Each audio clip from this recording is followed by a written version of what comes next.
Welcome back, guys. This is Legit Lee back again with another video. Today's video is actually an update of the DIY Dremel CNC. Now, if you haven't seen the videos of me designing this machine from scratch, check out the stream videos that I have. I go through all the details and all the processes and hiccups that I came into so far. And I'm documenting all this, so if anybody wants to design it, they can, because I walk through all the steps and process. But right now I wanted to show you guys how far I've came. So within this last 3-4 days, I broke down the original 3D printer that I had connected. That was my 3-in-1 3D printer that I posted on Facebook, YouTube a while ago. I broke that down, and now it's just this machine. And I swapped out the motors. We have all NEMA 23s on some T8 lead screws, and they're connected through these couplers. These are 3D printer couplers, but I drilled through the 3D printer couplers to mount my shaft, because each stepper motor that I have, these 23s, are actually 8mm shafts. And so they're the same exact thickness, which made it easier. All I had to do is just drill through the top, down through the bottom of that 5mm hole, and it worked out perfectly. And so the linear rails I already had cut for my printer when I was first working on it. I just never got to using them. So now I have them. They're working out great. I didn't have to cut them again because they're already pre-cut. The length was perfect. It actually mounted up perfectly right there. And the same thing on the sides for my Y movement. Now I made this one. This one was already pre-cut, but I'm glad that it was this short because it actually worked out. This will stop it from hitting this piece here, and then it will stop it from smacking up to my coupler too, because see right here it stops. So, and plus we had an end stop, so it's like right there is perfect. But yeah, everything is working right now. I'm still working on the Z. You can see this is not really connected. I need to get this motor on there now instead, because this one has a pulley on it. I was debating if I was going to have like an overhang where the motor shaft just goes straight down, but I'm going to do a pulley instead for nice cuts and everything. And there'll be a gear down ratio, maybe a 1-to-2 or something, 2-to-1 or whatever. But I had to open up this hole a little wider for that pulley to sit through, because it's actually fixed mounted on. And I want to be able to adjust the tension of the belt, so I'm going to be able to pull it back and forth. And so once we get the lead screw through the center here like this, it'll be able to pull the belt so it's nice and tight. But plus I need to get like an overhang that comes out that allows me to put another skateboard bearing to keep it nice and straight where it doesn't move nowhere. Same thing like I have over here. It just keeps it rotating in the same area where it doesn't have to worry about it jiggling or anything weird going on. So I'll have to redesign that, but I gotta say this thing is super solid. It's not going anywhere. And I have the linear rails. These are 15mm rails that I got from eBay. They were super long, 1500mm, matter of fact. They came with 2 and 4 of the blocks, so it worked out perfectly. I bought 2 sets, I believe, because I have 8 blocks, so it worked out great. But what I was going to mention is, since we have them mounted to the back here, I have the 20x20 excursions holding them in place. And there is a gap, so we have a little bit of a gap here. That way they won't touch when the blocks are, see, because right there the blocks aren't going to touch each other. They have that gap there that allows it to move. Because I would have had like them clashing into each other, and we don't want that. We want them to have a gap so they can move freely without any issues.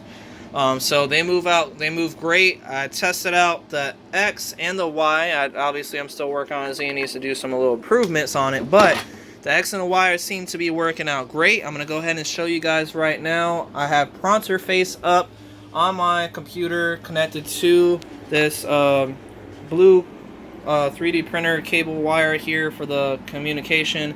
And this is an MKS Gen L version 1 board. This is 8-bit processing, so we're using an older version of Merlin. We're not using the 1.9, which you can use.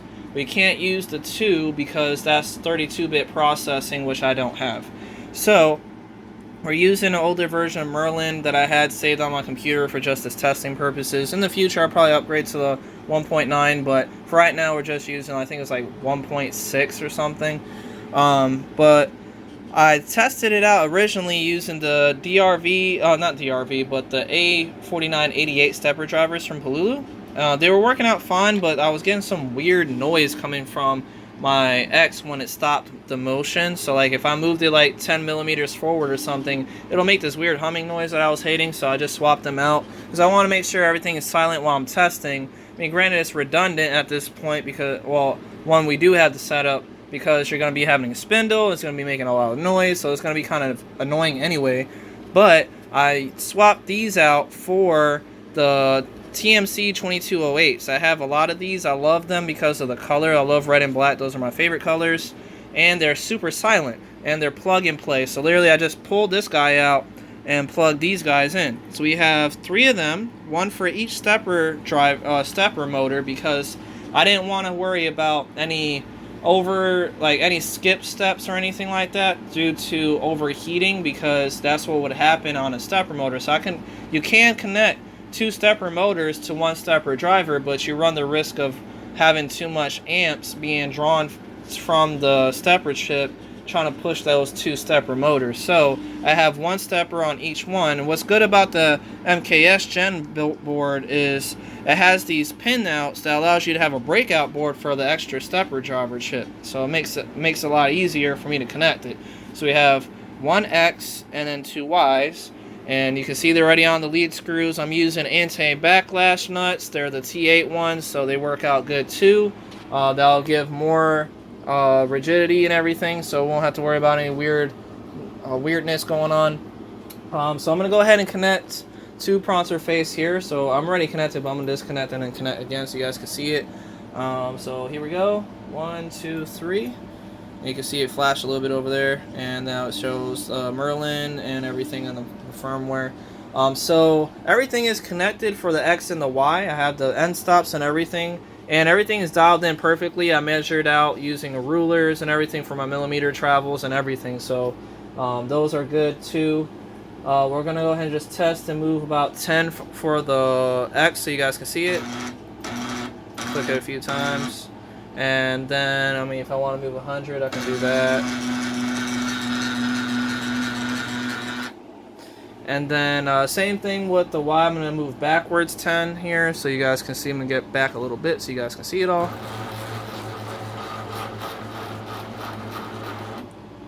I did 100. That was my mistake, not 10. But you see it's working. What's good about the motherboard, though, is that in the firmware, there's the setting for homing actually makes you home all the way to the 0 positions on your end stops, but then it moves to the 0 position on the bed. So like in the 3D printer world, the heated bed or whatever bed you have that you're printing on, it goes dead center once you're done homing. So I'm going to show you guys that now because it works out great for a CNC machine. So if I do home for all positions, you can see right here I'm homing everything. If I click on it, you can see it's going to start homing everything. The wires are kind of obscured and I'm still is a mess obviously around here, guys, but this is all just testing. I want to update this so you guys can see everything. So I'm going to back up a little bit so you can see all, and you'll see it home with that red light, and then down there in the corner you'll see another red light once it clicks, hopefully. I don't know. Yeah, there you go. So now it's moving to the center home position. It'll be like around here somewhere.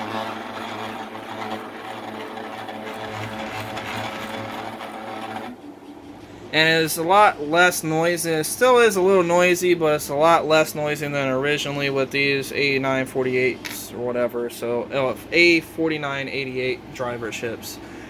So yeah, I hope you guys liked the update. Please like, subscribe, let me know what you think. If you have any comments or want to know where I got these parts from and all that good stuff, don't hesitate to ask. I'm here for you guys. I'm trying to get this done as fast as possible. I will be swapping out all these parts with some steel. I have 1/8 inch steel, I believe, or 1/4 inch steel from Lowe's. So I'm gonna be cutting this out using my using a grinder tool and welding if I need to with my welder that I have. Right now, all the parts are being printed out that are white are in ABS, which is more solid, and then all the black pieces are being printed for PLA. This is my Ender 3, and the PLA is being printed on a CR10. So if you guys have any questions, like I said, like, subscribe.